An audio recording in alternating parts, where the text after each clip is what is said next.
कैसे नाज़रीन कराम, सलीम अख्तर हाज़िर खिदमत और आपकी खिदमत में सलाम। लो भाई, लपकन और लपक कर औरतों पर झपटन पर उतर आया है हकीकी आजादी का वो सिपाही जो इनकलाब के मैदान में उतरा था, अब लुच्चेपन पर उतर आया है। इधर इसको पार्टी से निकाला गया, उधर इसने छलांग लगाई और इखलाकियात के दायरे से निकल गया। और निकल के ना सिर्फ इनकलाब की लंगोटी उतारी बल्कि शर्मो हया की लंगोटी उतार कर ये बद तहजीब मखौलिया औरतों के पीछे हो लिया और दिन रात टीवी पर बैठकर औरतों का बुरा हशर करने लगा और इसके लुच लफंग को नंग धड़ंग को मीडिया बाकायदा नशर करने लगा। हालांकि इसका ताल्लुक ना हुकूमत से है, ना अपोजिशन से है, ना कोई ये बहुत बड़ा तज्जियाकार है। उसके बावजूद इसे दिन रात टीवी पर बैठा देखकर एक ही बात समझ में आई है कि ये मीडिया का घर जमाई है। हाल ही में मीडिया पर बैठकर ये साहब जुबानी अल्फाज में फरमाते हैं कि फलां फलां औरत शेव किए बगैर आ गई, जिसे सुनकर इसके सामने बैठे गोबर सहाफत के कन खजूरे ने इन्हें इस बेहयाई से बिल्कुल नहीं रोका, बल्कि वो मुस्कुराते हुए एंजॉय करते हुए औरत की शेव के बारे में मजीद तफसीलात पूछने लगे। इखलाक से गिरे हुए इसके एक लफ्ज वड़ गया पर पीटीआई के सोशल मीडिया ने इसे शोहरत की बुलंदियों तक पहुंचा दी, जिसके बाद इसे पता चला कि ये बद इखलाकी नहीं ह्यूमर है।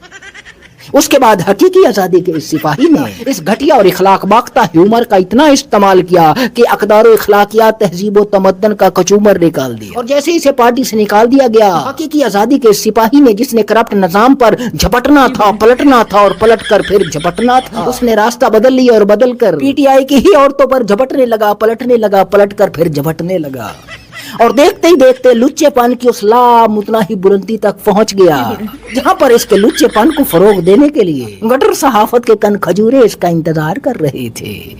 तो सदी में बेलियों भाई बहनों इसको दफा करते हैं, अगली खबर बढ़ाते हैं। तो अगली खबर ये है, मुरीद के वाक़े के बाद एक तरफ गरीब कारकुनों के घरों में बैन हैं, आहें हैं, कराहें हैं, दूसरी तरफ मौलवियों के लिए तनख्वाहें हैं और उन तनख्वाहों पर पंजाब हुकूमत और मौलाना के बीच में नूरा कुश्ती या धींगा मुश्ती उरूज पर है। इस पर अच्छन भाई ने बताया, हजरत को खतरा है कि तनख्वाहें मिलने के बाद इसके हाथ से कुछ मौलवी निकल जाएंगे, इसके ईमान की तरह फिसल जाएंगे। जबकि पंजाब हुकूमत समझती है कि मुरीद के वाक़े के बाद कुछ मौलवी नाराज हैं, वो राजी हो जाएंगे, क्योंकि मौलवियों के पास ज्यादा से ज्यादा हथियार क्या होता है, उनका स्पीकर होता है। तो स्पीकर समेत कुछ मौलवी हुकूमत के साथ मिल जाएंगे, मुस्तकबिल में उनके वोट भी मिल जाएंगे, कोई खतरा भी नहीं होगा। यानी जैसे जजों को खरीद कर अदालतों को अपने कब्जे में कर लिया गया है, इसी तरह मौलवियों को खरीद कर मस्जिदों पर भी कब्जा कर लिया जाए। हाथ में बहुत सारे मदरसे भी आ जाएंगे। ये सब काम आएंगे जब भी कोई मौका औखा आएगा, न हिंग लगेगी न फटकड़ी, रंग भी चोखा आएगा। यानी मरे पुलिस वाले होंगे या मरे गरीब कारकुन होंगे, मगर ये सियासतदान और मौलवी उन अंधेरी रात में मरने वालों के खून से अपना रोशन मुस्तकबिल लिखने में लगे हैं। ये बताने के बाद अच्छन भाई धाड़े मार मार कर रोने लगे और फिर अचानक न जाने अच्छन भाई के जी में क्या आया कि उसने इतने जोर से कहका लगाया कि उसकी बाछें खुलकर कानों तक फैल गई, जिन्हें वापस अपनी असली जगह पर आते आते आधा घंटा लग गया। तो सजनों के लिए भाई बहनों, अगली खबर ये है कि 27वीं तरमीम जो है मैदान में आ चुकी है।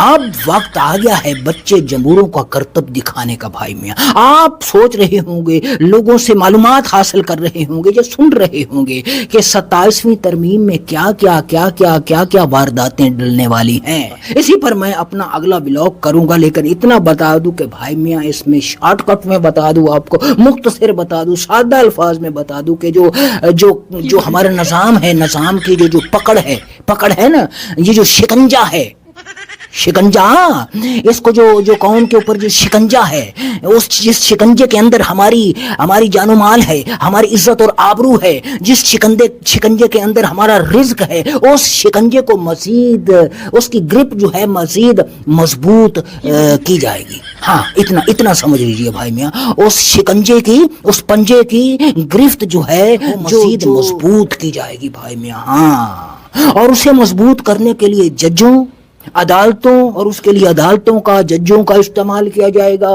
اور ان بچے جمہوروں کا، یہ جو جمہوری بچے جمہورے ہیں ان کا استعمال کیا جائے گا۔ جمہوریت کے نام پر دراصل یہ کلنک ہیں، دھبا ہیں، ناسور ہیں، خدا کی قسم ہیں، جمہوریت کے قاتل ہیں۔ ان لوگوں کے ذریعے عوام کو غلام رکھنے کا، پہلے ہی غلام ہے تو اس کو مزید یعنی کہ مطلب کہ پہلے غلام تو ہے، آپ بولیں گے غلام تو پہلے ہیں، بھیا یہ ہمیشہ غلام رہیں، ہمیشہ اگلی نسلیں بھی ان کی غلام رہیں، اس کے لیے پکڑ مضبوط کی جا رہی ہے۔